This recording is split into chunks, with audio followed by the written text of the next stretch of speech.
Benefits of succession planning.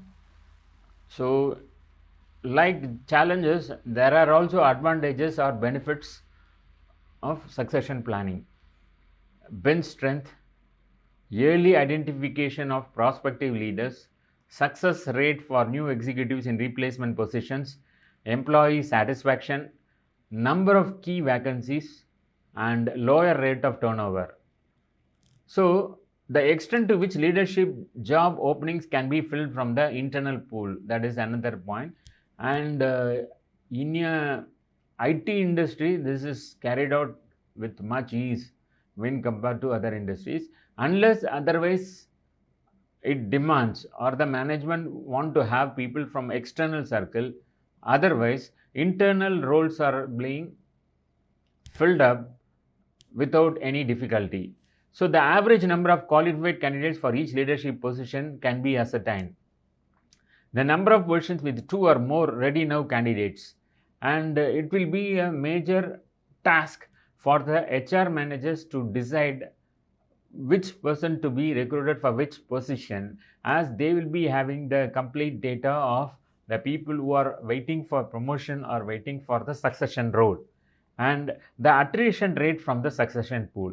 So the another point which HR department has to provide is the attrition rate. So normally the attrition takes place either because of the work pressure that is imposed on the employees, or sometimes if the remuneration is at low level and they are able to get placement in the competitive industry or with the competitor with a higher pay. So obviously attrition will be there, which cannot be controlled. So HR plays a major role to do the exit interview when there is a huge attrition or the number of attrition is more. So the best practices of succession planning has various things to be covered. It includes overall process selection, development, and program maintenance, including evaluation. So the tie methods to organize strategic planning and enlist top level collaboration or endorsements, involve departments and potential successors as process co owners, communicate openly and make the process as transparent as possible, and pilot test before broader rollout are the key elements as far as overall process is concerned. Selection contains identify a talent pool, multiple potential success and multiple potential promotions, develop formal selection criteria, use multiple assessment methods, and provide manager training on selection. So, this last element is a key element as far as selection is concerned, because manager should understand what sort of people they need for the role that is to be filled in, and whatever may be the department the manager is into, whether it is a functional area or a technical area. So the manager should have equal requirement knowledge, and based on that the training and selection has to be carried out. Next comes development. So mandate development planning and follow up as part of the process. The manager bonuses to planning participation and follow through. Create development plans tailored to individual needs and succession opportunities. Use job rotations and other work related projects for development. So these are the major development factors one has to carry out to see that the development of planning and follow up is done without any difficulty. Next comes program maintenance. Keep the process simple and efficient.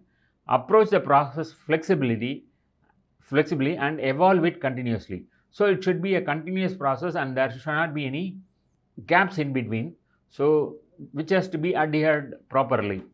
And next comes evaluation. Set specific goals for succession planning programs and measure progress against them regularly. So evaluation should be done at regular intervals and it should be recorded, because anytime the management will be in a position to ask for the performance evaluation, and HR department has to provide such details without any delay to take some wise decisions. And it should be a combination of the functional area as well as the HR together to ensure that proper feedback is being provided to the management. Next is top level succession planning different. So top level succession planning consists of the process, the selection, development, and the transition. So what could be the requirement as far as the process? Process should be board driven but shared responsibility with the CEO. Keep the process ongoing at all times. Communicate openly about the process. So these three things should be kept in mind. So process should be board driven but shared responsibility with the CEO means the board has to decide as far as the process is concerned, and responsibility should be shared with the CEO. So that means equal responsibility should be lying with the CEO to take decision as far as the process is concerned, and keep the process ongoing at all times. So there should not be any break or there should not be any stoppage as far as the process is concerned, and it should be a continuous one, and without troubling that the other things has to take place. And communicate openly about the process, and most important thing is communication has to take place between the process and it should not be kept in abeyance. A selection part, identify a specific successor for the CEO, because CEO role is having a major responsibility, and identifying the right candidate to work as a CEO or to act as a CEO is a challenging task. And instead of recruiting people from outside, first the HR department or the top level management should ensure that whether they have the right candidate within the organization. Instead of recruiting from outside, if we are able to identify one from the organization itself, and that candidate, if he or she possesses the adequate qualification as well as the experience from the same industry, that too from the same organization, will be of more importance, because they know the pros and cons of the organization and they will be able to perform as a CEO, and even they can understand the expectation of the management. So the understanding between the top level management and the CEO will be more easier, and definitely they can be able to perform well in that role, though the challenges are more. But since they have the full knowledge or the complete knowledge about the organization right from its origin or the clients with which it is interacting or doing business, so it will be well familiar for the successor who is going to hold the position of the CEO, and he or she can play a major role at that level to get the business going without any problem. Next comes potential success identified for that same selection. So as said earlier, the person with the same qualification or equal qualification held by the previous person who was occupying that place, and having the similar type of experience as well as knowledge, so that is mandatory. And as far as development is concerned, that development needs has to be communicated well, and create and implement clear development plans and succession timelines. So both are equally important as far as the succession is concerned. Next is transition. Develop a clear exit strategy for the incumbent executive. Conduct post succession assessment to identify potential problems early on. So what sort of problems can be faced in that role, and a clear strategy has to be applied by the incumbent or the executive who takes on that role.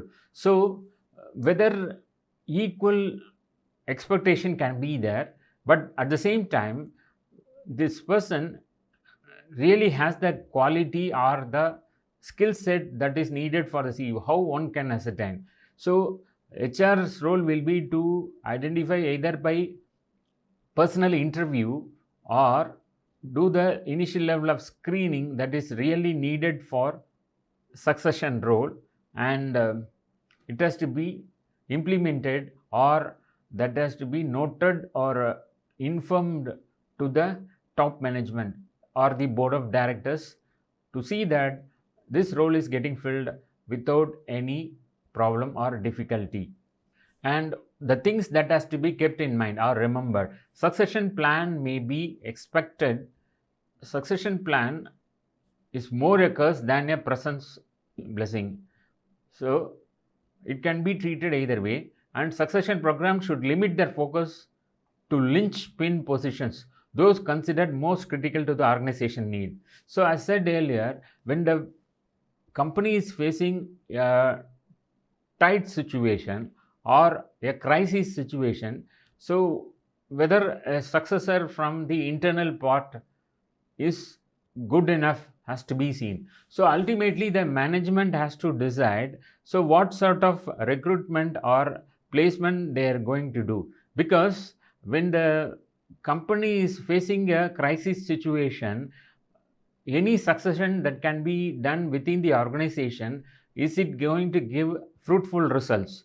Because already the company is facing a debacle situation or a sinking situation, and whether the person who is recruited from the internal source as CEO is able to recover the company's business prospects or able to bring profit to the organization will be a big question, as the person though have that knowledge and experience that is required for that company, and who might have served the industry for more than a decade or as the case may be, but he or she whether has that potentialities to see that they are able to recover the industry from the difficult situation, and what sort of measures that they are going to take.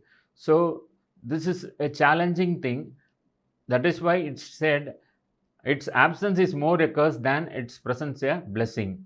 And next comes, at the same time, when you are trying to bring a person from external source to fit into that position, maybe from similar type of industry, that may also play a better thing. But we need to see for what purpose the person is leaving the previous organization, whether for the sake of prospects or for personal reasons where the business fall should not be the reason.